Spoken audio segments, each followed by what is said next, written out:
누가복음 강해를 계속하고 있습니다. 먼저 40번째, 그러니까 40번째 누가복음 강해를 하고 있습니다. 70인 전도팀을 통해 주시는 제자도의 5가지 본질이라고 하는 제목입니다. 우리가 이렇게 앉아서 예배를 드리고 있지만 사실은 이 예배를 드리는 것은 당연한 일은 아니라고 생각이 됩니다. 누군가의 전도와 헌신, 또 누군가가 우리를 위해서 기도하고 눈물을 흘리고 또 수많은 복음 전도팀을 만들어서 그 발걸음이 우리에게 왔기 때문에 이어져 내려왔기 때문이라고 생각합니다.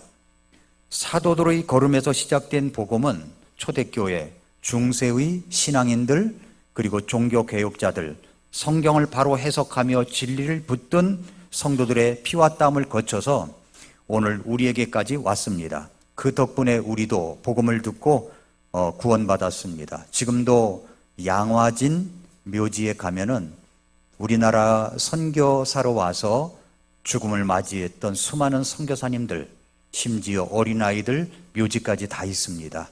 그런 발걸음이 이어져 왔기 때문에 우리가 이곳에서 복음을 듣고 예배를 드릴 수 있다고 믿습니다. 그러므로 그 은혜를 받은 우리가 이제는 또 누군가에게 나에게 복음을 전해준 사람처럼 전해주어야 된다고 믿습니다. 이 말을 들으니까 이제 한 이야기가 떠오릅니다. 이제 제가 요즘에 보는 동영상 가운데 즐겨보는 것이 강아지 키우는 거예요. 강아지 키우는 거. 감히 우리 집사람에게 강아지 한 마리 입양하자라는 말은 못하고 강아지를 보는데 이게 얼마나 이게 감동적인지 몰라요. 너무너무 감동적이에요. 그래서 이제 여러 가지 그런 동영상들을 많이 보는데 이런 내용의 스토리가 있었습니다. 어느 마을에 버려진 길거리에 떠도는 강아지가 있었습니다.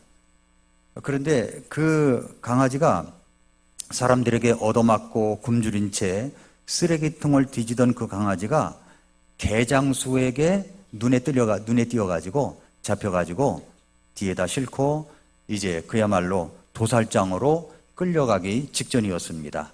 아니면 안락사될 운명이었죠.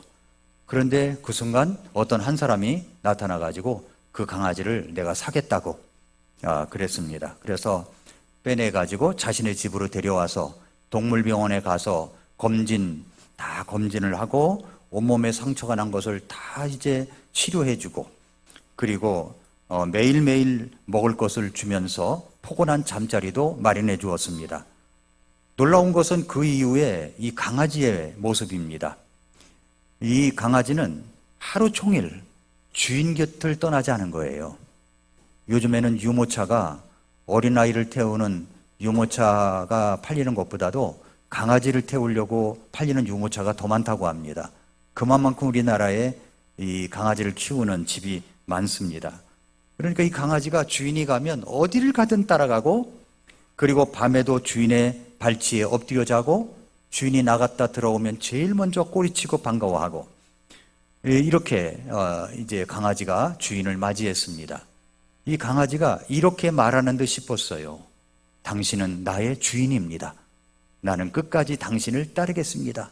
꼬리를 살랑살랑 치면서 이러는 모습이요. 이게 정말 감동이에요.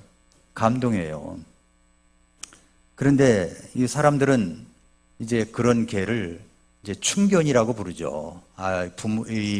그 주인 개가 위험에 처했을 때 그걸 예방하고 미리 약을 갖다 꺼내다 주고 주인이 병이 있어서 쓰러지기 직전이었는데 먹을 것을 갖다 주고 그리고 쓰러지니까 그 밑에 가서 쫙 엎드려 있는 거예요. 다치지 않게. 이런 걸 보니까 이 강아지를 키우고 싶은 마음이 아주 간절해졌습니다. 근데 이게 시골에 살면 가능할 것 같은데 이게 참 저는 저희 집안에 화목을 원하기 때문에 저 혼자 결단하지는 않습니다. 근데 이 강아지가 받은 은혜가 뭐냐면 단지 목숨을 건진 것 뿐이었습니다. 그러나 받은 은혜는 그보다 훨씬 더 큰 거죠. 여러분, 우리도 마찬가지 아닙니까? 우리는 목숨만 건진 게 아니라 멸망으로 가던 영혼이었고 죄의 종이었으며 영원히 심판 앞에 서야 할 존재였습니다. 그런데 그런 우리를 예수 그리스도께서 피로 사셔서 구원해 주셨습니다. 그분이 우리를 찾아오셔서 죄의 사슬에서 풀어주시고 영원한 생명과 하나님 왕국의 시민권을 주셨습니다. 그렇다면 우리가 마땅히 어떻게 살아가야 하겠습니까? 그런데 우리가 그렇게 구원받기까지는요, 은혜를 전해준 사람들이 있었어요. 전하고 전해줘서 여기까지 온 거죠. 오늘 우리는 누가복음 10장에서 70명의 전도팀을 만들어서 예수님께서 세우시고 그리고 보내시는 장면을 보았습니다. 그들처럼 우리도 복음을 들고 나아가야 할 사명자이기 때문에 정말 우리는 중요한 자리에 서 있다고 믿습니다. 그 누군가도 또 다른 전도자에게 복음을 들었고 그 복음은 그렇게 세대에서 세대로 사도들에게서 제자들에게 그리고 초대교회로부터 종교교육자들 그리고 성경을 바로 이제 번역하고 해석하고 복음을 온전히 붙든 사람들을 통해서 여기까지 흘러온 것입니다. 그렇습니다. 누군가의 순종으로, 누군가의 전도로, 누군가의 기도로 우리는 복음을 들었습니다. 우리가 받은 이 복음은 그냥 주어진 게 아니에요. 예수님께서 부르시고 세우셔서 파송된 전도팀에서부터 시작을 해가지고 그 팀이 이어져서 여기까지 오게 된 것입니다. 우리는 복음을 이제 전해받은 자일 뿐만 아니라 이제는 복음을 전해야 할 자들이기 때문에 오늘 말씀은 특별히 예수님이 처음에 70인 전도팀을 만들어서 보내신 데 의의가 아주 깊은 것입니다. 그분이 처음 보내신 전도자들 안에는 지금 우리에게 주시는 제자도의 본질, 복음 사명의 자세, 그리고 우리가 붙들어야 할 메시지가 담겨 있습니다. 그래서 저는 이 복음 전도팀, 70인 전도팀을 통해서 주시는 제자도의 5가지 본질이라고 하는 이 5가지 사실을 이 본문 속에서 찾아냈습니다. 첫 번째로 뭐냐면 그들은 기도로 시작하라고 했고 기도했다는 겁니다. 10장 1절 2절입니다. 먼저 1절에 보니까 이 일들 뒤에 주께서 다른 70명도 세우사 친히 가시려는 각 도시와 장소로 이렇게 말씀했죠. 주님께서 친히 세우시고 보내신 겁니다. 세우시고 보내셨어요. 예수님께서 직접 세우셨습니다. 선발이 된 게 아닙니다. 하나님의 부르심입니다. 친히 가시려는 각 도시와 장소, 단순한 지역 분포가 아니라 하나님의 섭리적 계획 안에서 정해진 곳입니다. 여러분, 사역은 우리의 필요나 기획이 아니라 하나님의 경륜에 따라 움직이는 일입니다. 그래서 오늘날 우리는 너무 쉽게 내가 하고 싶은 지역을 선택하는데, 그러나 진정한 제자도는 뭐냐면 주님이 가시려는 곳, 그곳에 우리를 보내신다는 것입니다.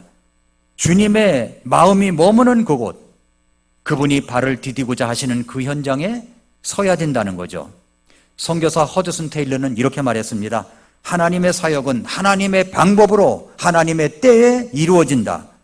중국 선교를 위한 모든 계획을 중단하고 오직 기도로 사역지를 정했고 그 기도 가운데 파송된 사람들은 실제 열매를 맺었습니다. 그리고 사역은 혼자가 아니라 팀을 이루어서 갔다는 거죠. 오늘 1절 하반절에 보니까 그들을 둘씩 자기 얼굴 앞에 보내셨다라고 했습니다. 둘씩 보냈다는 표현은 공동체성과 팀워크를 중시하는 겁니다. 여기에 이들은 단순히 인적 분배가 아니라 영적 유익과 보호를 위한 겁니다. 왜 둘씩 보냈을까요? 둘씩 보낸 이유가 있어요. 그것은 낙심할 때 서로 위로할 수 있고 시험이 올 때 책임을 분담하고 영적 전투를 함께 감당하기 위해서 둘씩 보낸 겁니다. 여기 자기 얼굴 앞에 보내셨다는 말은, 이 말은 주님의 권위 아래, 주님의 감독 아래 보내셨다는 헬라어 뜻이 담겨져 있습니다. 그래서 파송 이후에도 주님의 지속적인 인도와 시선 아래 있다는 뜻입니다. 혼자 하는 사역이 효과적일 때도 있지만, 그러나 영적 전쟁은 절대 혼자 감당할 수가 없습니다. 공동체적 제자도, 상호 권면과 그리고 책망, 동역자의 존재가 오늘날 이 교회를 건강하게 만들 수가 있는 것입니다. 예수님께서 제자들을 둘씩 보내셨고 사도 바울도 언제나 동역자들과 함께 사역을 했습니다. 심지어 고린도전서에서 바울은 고린도 교회에게 나를 위해 기도해달라고 요청까지 했습니다. 가장 강한 사람도 함께 기도하고 동역할 팀이 필요한 겁니다. 그래서 이분들은 뭐 했냐면 2절에 보니까 진실로 수확할 것은 많으니 일꾼들이 적으니 많으나 일꾼들은 적으니 그러므로 너희는 수확하시는 주께 기도하여 그분께서 자신의 수확밭에 일꾼들을 보내실 것을 청하라. 여러분 정말이지 수확할 것은 굉장히 많고 일꾼은 너무나 적습니다. 하지만 예수님은 일꾼을 구하라 하지 않고 기도하라고 명하십니다. 그러니까 사역의 출발은 전략이나 인력 배치가 아니라 무릎 꿇는 기도라는 거죠.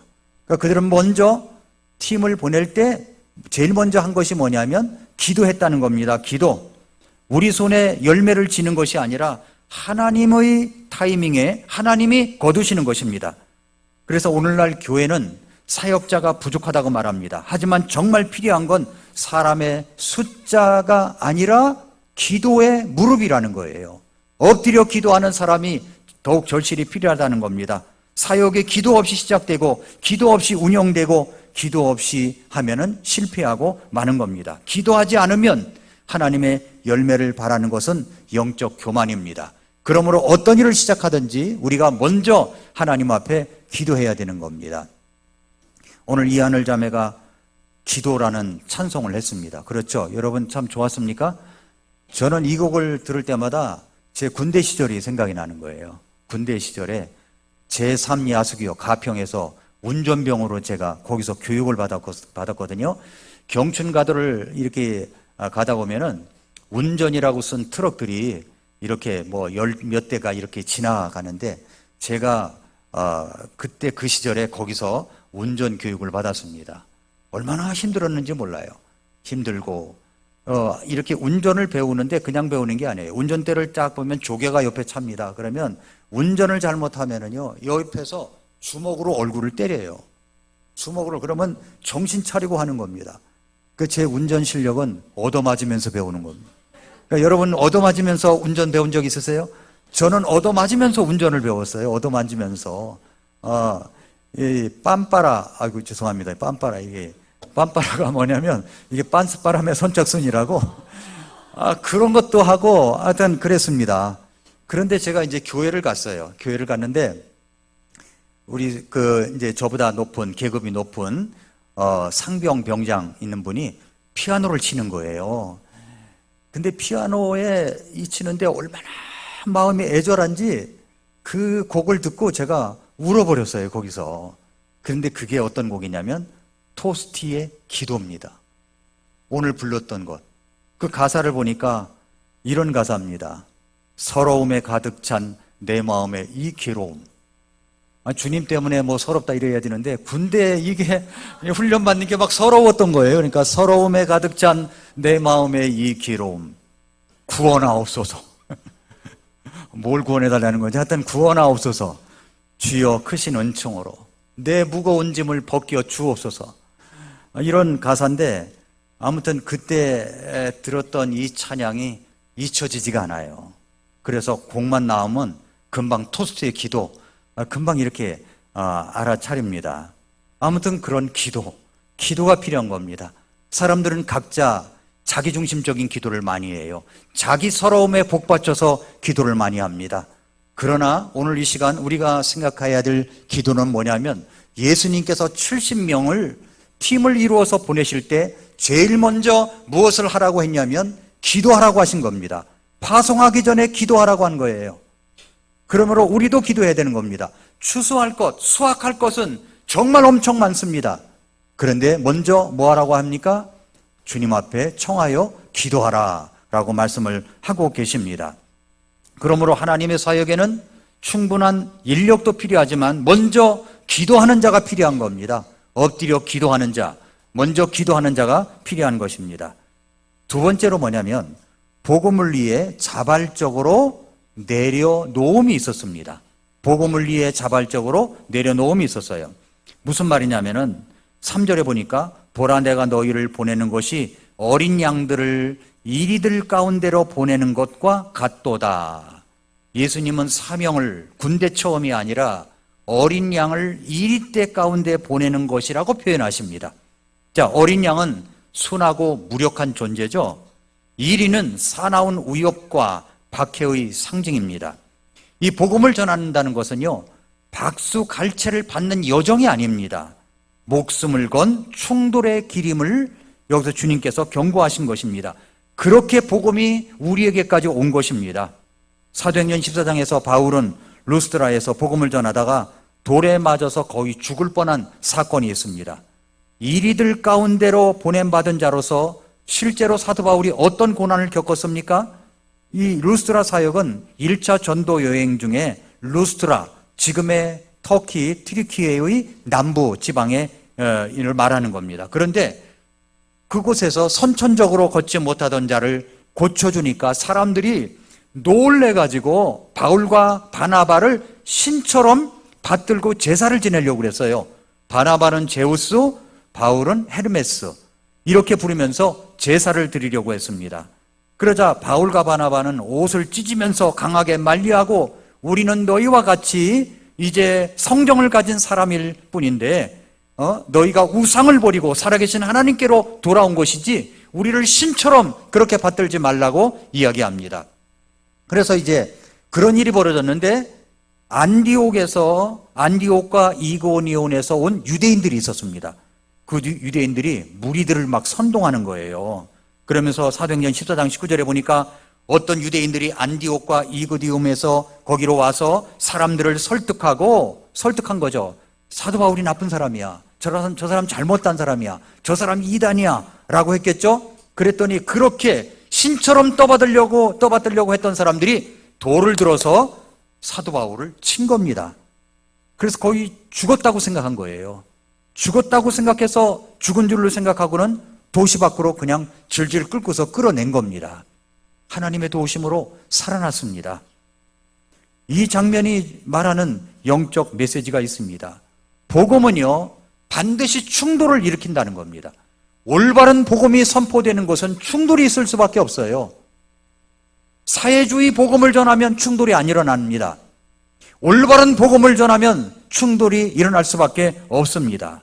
어린 양 같은 바울, 말씀을 전할 때마다 이리떼 같은 거센 반대가 일어났지만 그는 죽음 가운데서 살아나서 계속 복음을 전했습니다.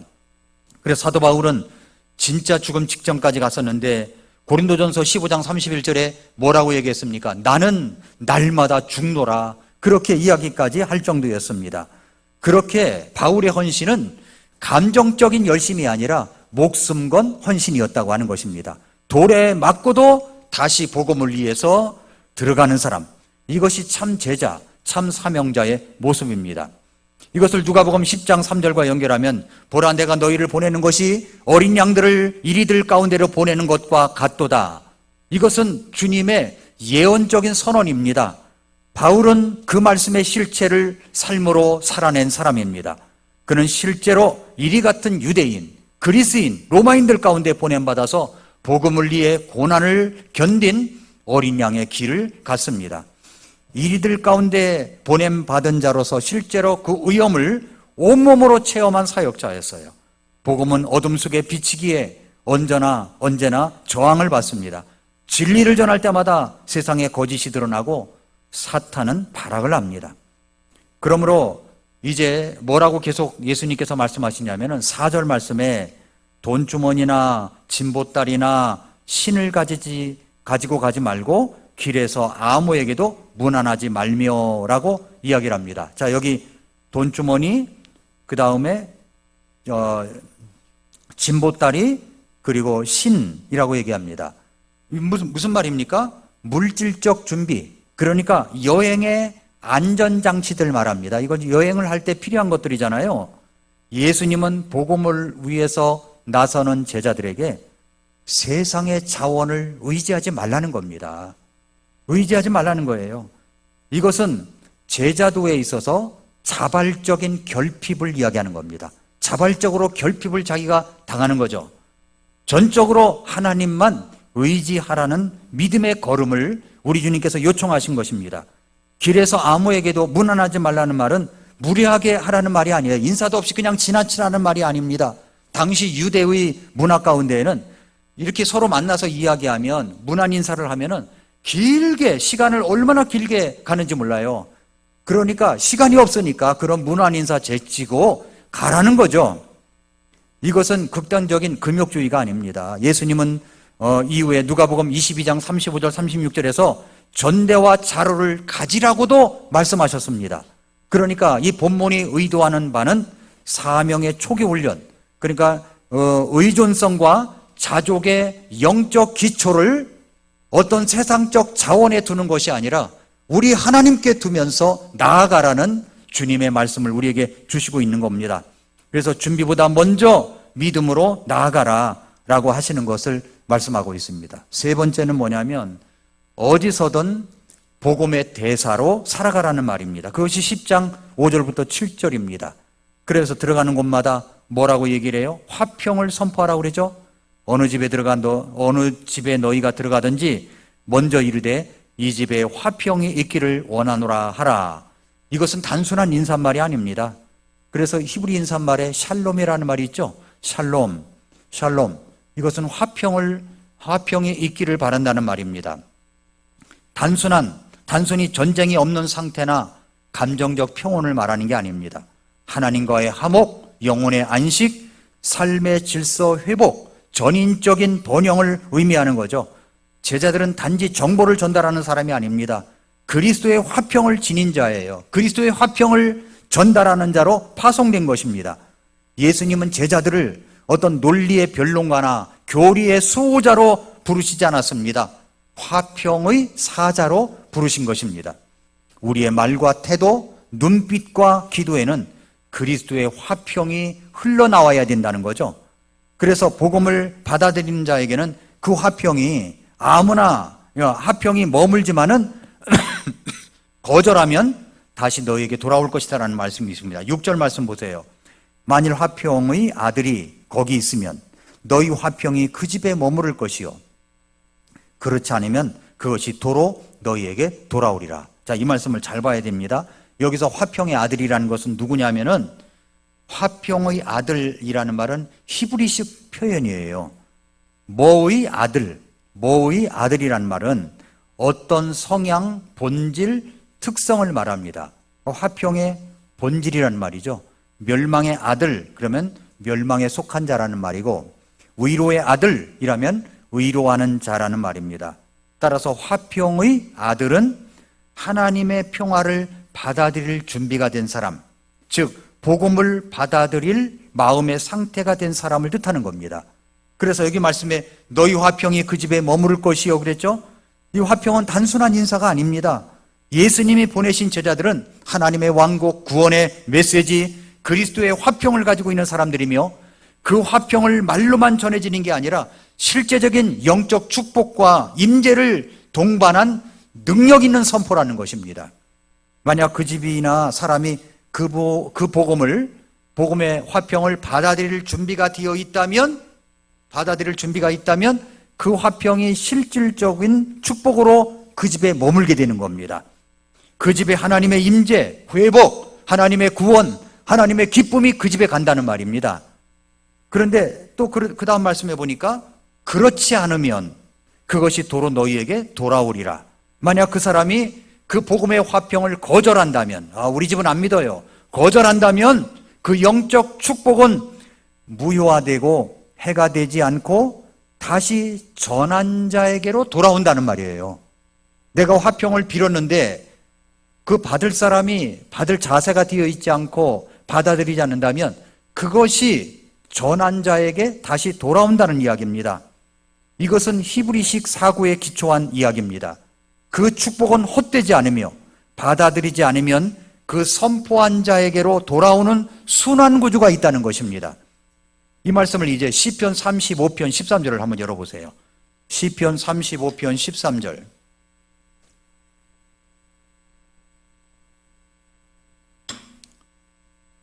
시편 35편 13절에 보니까 나에 대해 말하자면 그들이 병들었을 때 내가 굵은 배를 내 옷으로 삼고 금식하며 내 혼을 낮추었더니 내 기도가 내 품으로 뒤돌아왔나이다. 이게 무슨 말이냐는 거예요.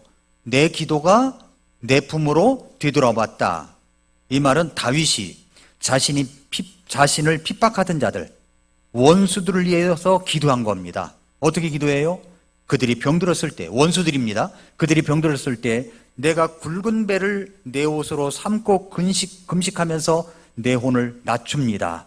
그러니까 정말 중보 기도를 드린 거죠. 하나님, 저분이 나에게 해코지한 것은 참 고통스럽지만 그분이 낫기를 원합니다. 도와주세요. 하고 축복 기도를 한 겁니다.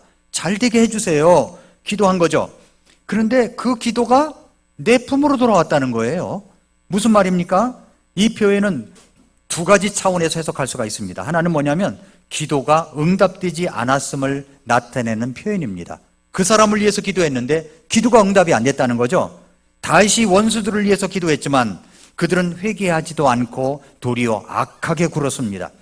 그러므로 다윗이 드린 중보기도는 그들을 변화시키지 못했고 응답되지 않은 채 자신에게 되돌아왔다는 것이죠. 이때 되돌아왔다는 말은 그들이 받아들이지 않음으로써 이제 그들에게 이루어지는 것은 무효화가 되었고 그 기도는 다윗 자신에게로 뒤돌아왔다는 것입니다. 그러니까 이 말은 기도가 무가치하게 사라지지 않고 다윗 자신에게 복이 되었다는 말이에요. 당시 히브리 문화와 시문학에서는 뒤돌아오다는 표현이 부정적인 뜻만이 아니었습니다. 어떤 의미에서는 다른 사람을 위한 선한 행위나 기도가 상대에게 유익을 끼치지 못해도 그것은 기도한 자에게 의로 돌아간다는 뜻도 있습니다. 즉 하나님은 그 기도를 헛되이 보지 않으시며 다윗 자신에게 복이 되도록 뒤돌리셨다라는 의미입니다. 요약하자면 내 기도가 내 품으로 돌아왔다는 말은 그들을 위해서 기도했지만 그들이 기도의 은혜를 거절하고 변화되지 않았다는 슬픈 탄식이고 동시에 하나님께서 그 기도를 무시하지 않으시고 다윗 자신에게 유익이 되도록 돌려주셨다는 위로의 고백이 되기도 하는 것입니다. 여러분 나라를 위해서 기도하죠? 나라를 위해서 기도하고 여러 가지 어떤 사람을 놓고 기도합니다. 그런데 그것이 응답이 안 돼요. 왜 내가 기도했는데 이게 이루어지지 않느냐? 그 사람에게는 이루어지지 않았을지 몰라도 그 기도가 다시 되돌아와서 나에게 응답이 되는 겁니다. 나에게 하나님이 이제 축복을 끼쳐주신다는 말씀입니다. 자, 성경 전체의 원리와 연결해서 마태복음 10장 13절, 누가복음 10장 6절에서 평강이 머무르지 않으면 너희에게 뒤돌아올 것이다 라는 동일한 원리가 있다는 겁니다. 그 집이 합당하면 너희 화평이 그 집에 다다르게 하되 그 집이 합당하지 아니하면 너희의 화평이 너희에게 뒤돌아오게 할지니라. 복음, 축복, 기도, 선행은 우리가 베푸는 것은 결코 헛되지 않는다는 겁니다. 누가 거절해도 하나님은 그것을 기억하사 행한 자에게 뒤돌려 주신다는 말씀을 그 영적 법칙이 여기에 숨어 있는 겁니다. 그러니까 우리가 팀을 이뤄서 기도할 때도 어떤 복음팀, 전도팀, 선교팀을 위해서 기도할 때 우리가 열심히 기도합니다. 그러면 그분들을 축복하는 기도를 드려요. 그게 응답이 되면 놀라운 역사가 일어납니다. 그러나 그분들이 거절하고 복음을 전할 곳이 거절하고 거부하고 그런다면 그것이 뒤돌아서 우리에게로, 나에게로 뒤돌아온다는 원리가 여기에 있는 겁니다. 그런 말씀이에요. 그러므로 여러분이 누군가에게 축복을 빌고 복음을 전하며 평강을 선포했는데 그 사람이 거절한다면 그것은 헛되이 사라지는 게 아닙니다. 오히려 여러분 자신에게로 다시 뒤돌아온다. 이 사실을 이 말씀을 통해서 볼 수가 있습니다. 7절 말씀에 보면은 바로 그 집에 머물며 그들이 주는 것들을 먹고 마시라. 일꾼이 자기 품삯을 받는 것이 마땅하니라. 이 집에서 저 집으로 가지 말라. 이 말이 무슨 말이냐면은 일단 집에 들어가서 그들이 대접을 하면 주는 것을 먹고 마시라고 명하십니다. 그러니까 복음 사역자는 사람들의 물질을 착취하거나 탐하지 말고 주어진 것만을 감사함으로 받는 태도를 가져야 됩니다. 이 집에서 저 집으로 가지 말라는 말은 더 좋은 조건이 있으면 움직이고 더 편한 집이 있으면 옮기고 그렇게 하지 말라는 거예요. 여기에서 영적 원리는 뭐냐면 복음을 맡은 자는 그 자체로 영광스러운 일꾼입니다. 그러나 그 영광은 겸손과 절제의 태도를 갖추고 임하라는 말씀을 가지고 있습니다. 탐욕은 복음을 오염시키고 전도자를 세속화시킵니다. 요즘에 이제 각 교회들마다 성서 침례교뿐만 아니라 각 교회들마다 일꾼들이 너무 적어요. 일꾼들이 나타나질 않습니다. 그런데 그 신학생들이 느끼는 것이 어떤 것인지 모르지만은 대형교회 목사님들만 본 거예요. 대형교회 모습 스타일만 보고. 그러다 보니까 모든 것을 다 자기가 목회하면 그렇게 돼야 된다라고 착각을 하고 있습니다. 그런데 작은 교회에서, 개척교회에서 어떻게 성도들을 섬기고 보살필 것인가라는 신학교 과목은 없어요. 사실 그게 더 필요한 겁니다. 모두 다 대형교회를 이루고 모두 다 그런 것은 아닙니다. 저는 제 마음 가운데 어떤 비전이냐면 작지만 강하고 위대한 교회, 교리적으로, 복음적으로, 선교적으로, 교육적으로 작지만 강하고 위대한 교회를 세워야 된다라는 마음의 확신을 갖고 있습니다. 그렇기 때문에 여러분들에게 말씀을 그렇게 전하는 겁니다. 아침에도 미라클 모닝 들으라고 하고 저녁에도 잠언 말씀 하루에 한 장 들으라고 하고 강동 성서 침례교 성도가 되려면 아침 저녁으로 바빠요. 누군가 그렇게 이야기를 하는데 그렇게 하는 이유가 있어요. 왜 그럴까요? 아침 저녁으로 우리는 말씀의 이 흐름이 계속 이어져 가야 됩니다. 여러분, 그러므로 우리는 여기에서 말씀하고 있는 것은 셋째로는 어디서든 복음의 대사로 살아가야 된다. 이익, 불이익, 편한 것, 불편한 것 따지지 말고 살아가야 된다라는 것을 보여주고 있습니다. 네 번째로 10장 8절부터 9절은 담대히 복음을 선포하라고 했고 선포했습니다. 여기 8절 말씀 8절 9절 보니까 너희가 어느 도시에 들어가든지 그들이 너희를 받아들이거든 너희 앞에 차려놓은 것들을 먹고 그 안에 있는 병든 자들을 고치며 그들에게 이르되 하나님의 왕국이 너희에게 가까이 왔느니라 하라. 복음을 받아들이는 곳에서는 말씀만이 아니라 능력도 전하라고 합니다. 예수님은 두 가지를 명하셨죠. 병든 자를 고치라, 하나님의 왕국이 가까이 왔다고 선포하라. 복음은 단순한 논리나 철학이나 종교 논리가 아닙니다. 복음은 실제적으로 삶을 회복시키고 질병을 고치며 영혼을 자유케 하는 능력 있는 소식이 바로 복음입니다. 하나님의 왕국이 임했다는 것은 단지 하나님의 왕국이 가까이 왔다는 말이 아니라 하나님의 통치 그리고 하나님의 다스림, 회복이 지금 이 땅에 임하기 시작했다는 선언입니다. 병든 자를 고치라는 말은 단지 육체적인 치유만이 아니라 영혼의 병, 마음의 상처, 관계의 파괴, 공동체의 아픔까지 치유하라는 그런 뜻을 갖고 있습니다. 복음은 죄를 사할 뿐만 아니라 부서진 인생을 다시 일으키는 능력이 있습니다. 여러분, 예수님께서 이제 사마리아로 통행하여야 하겠는지라 하면서 요한복음 4장에 말씀하셨죠. 그때 그곳에서 우물가에서 사마리아 여인을 만났습니다. 만나서 참 예수님의 그 놀라우신 메시아인 것을 드러내시고 복음을 전해주셨습니다. 그때 이 여인이 너무 놀라운 메시아를 만나서 동네에 뛰어들어가서 와보라 와보라 외쳤던 것을 요한복음 4장에서 우리는 읽을 수가 있습니다. 그때 이 여인의 삶이 어떻게 된지 아십니까? 완전히 부서진 삶이었는데 다시 일으켜진 거예요. 다시 일으켜지니까 이 삶의 복음의 능력이 너무 놀라워서 동네에 뛰어들어가서 복음을 전한 겁니다. 와보라고 나에게 이야기를 해준 이 놀라운 메시아가 있다고 그렇게 전한 것입니다. 여러분, 우리가 말씀을 전할 때 부끄러워하거나 사과하듯 전해서는 안 됩니다.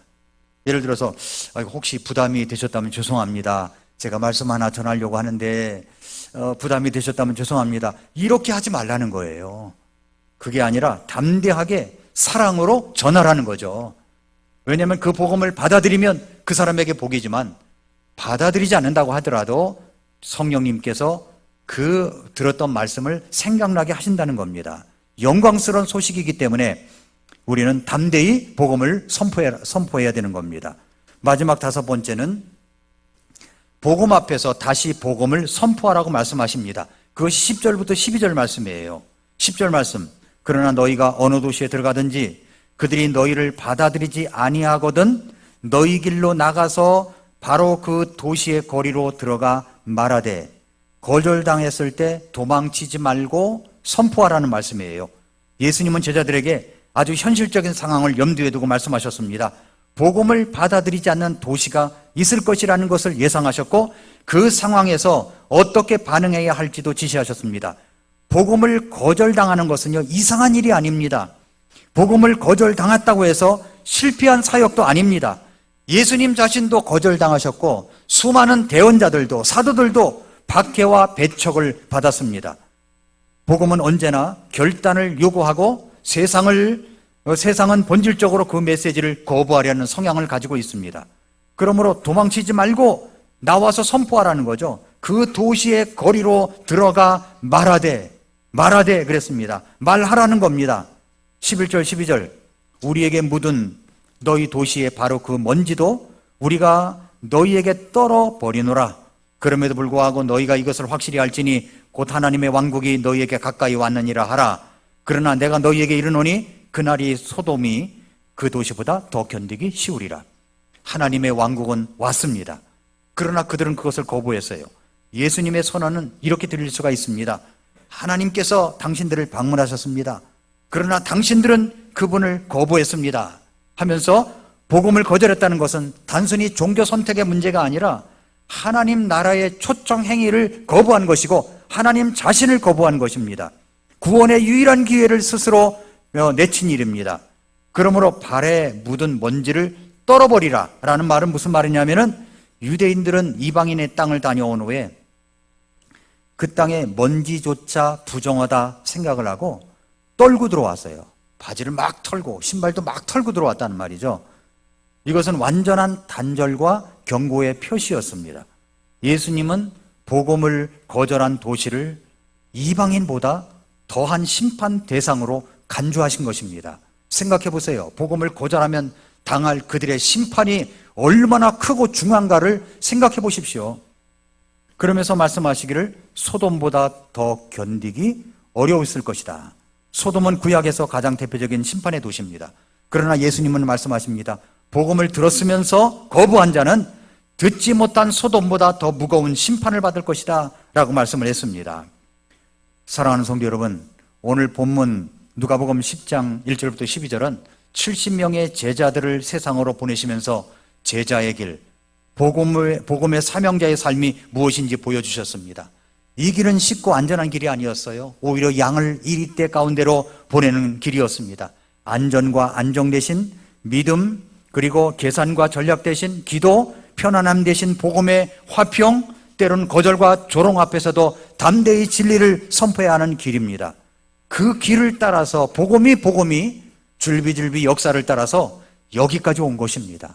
제가 방송 설교에서도 이야기를 했지만 피 흘린 발자취의 역사를 보면은요, 그들이 이 복음을 고소한다고 화형을 당하고 핍박을 당하고 사자밥이 되어갔습니다. 콜로세움이라는 곳이 로마의 관광 1번지라고 하지만 그 콜로세움에서 수많은 사람들이 사자밥이 되어가고 화형을 당했습니다. 구경거리가 되었어요. 그런 과정을 통해서 복음이 우리에게까지 온 것입니다. 이곳에서 죽음을 당하고 풍토병에 걸려서 어린아이가 죽어가고, 여러분 시간 나면 양화진 묘지에 한번 가보세요. 그런 자국들이, 흔적들이 가득 있습니다. 거저 복음이 들어온 게 아니에요. 여러분이 이 자리에 앉아서 예배 드리는 것은 그저 거저 온 것이 아닙니다.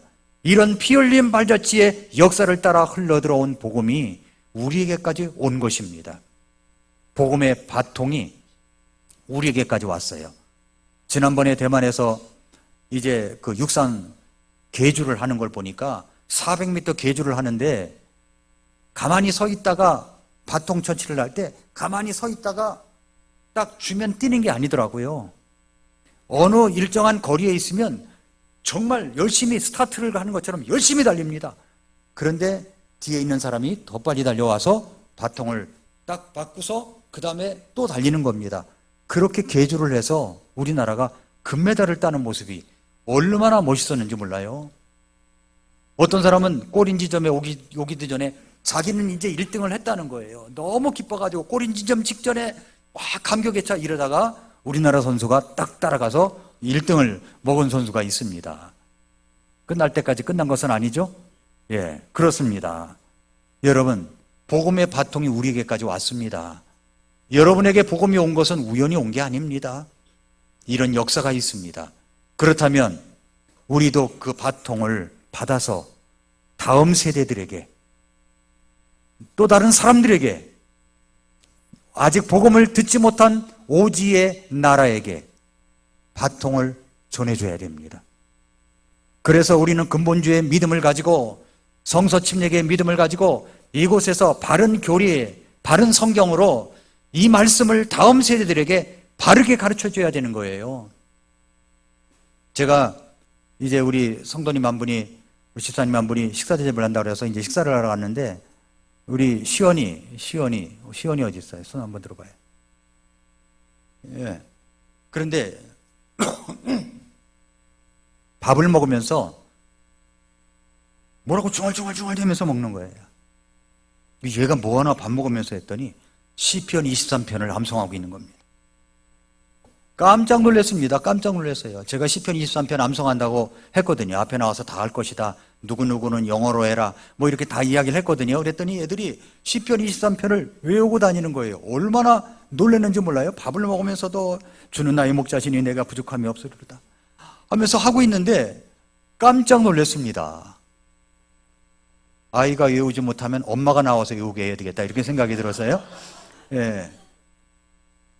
여러분, 우리 아이들에게 우리 주일학교 선생님들의 교육의 결과라고 저는 믿습니다. 이런 일들이 교회에서 계속 바통 터치로 이어져 가야 돼요. 우리는 몽골 선교에 목숨을 걸고 계속했습니다. 그리고 또 지금 이제 김종옥 선교사님이나 여병문 선교사님이 50대예요. 50대 된 여러분 계시죠? 60 금방입니다. 얼마 안 남았어요. 우리 여병목 김종옥 선교사님 다 50대예요. 바통 터치할 선교사가 필요합니다. 여러분 가운데 딱 30대에서 나왔으면 좋겠어요. 30대 한번 손 들어보세요. 우리 교회는 30대가 하나도 없군요. 예, 기도가 필요한 거예요. 바통 터치가 필요한 거예요. 우리가 멀리 가서 복음을 전하지 못한다고 할지라도 이웃 사람들에게 복음을 전할 의무가 우리에게 있습니다. 그러므로 성도 여러분, 70인 전도팀부터 시작된 이 전도팀의 역사가 오늘 여기까지 왔으니 우리가 팀을 이루어서 또 다른 분들에게, 다음 팀에게 넘겨줘야 될 줄로 믿습니다. 우리는 이 사명을 가진 자들입니다. 그렇게 사명감 있게 살아가는 성도 여러분 되시기를 축복합니다. 기도하겠습니다.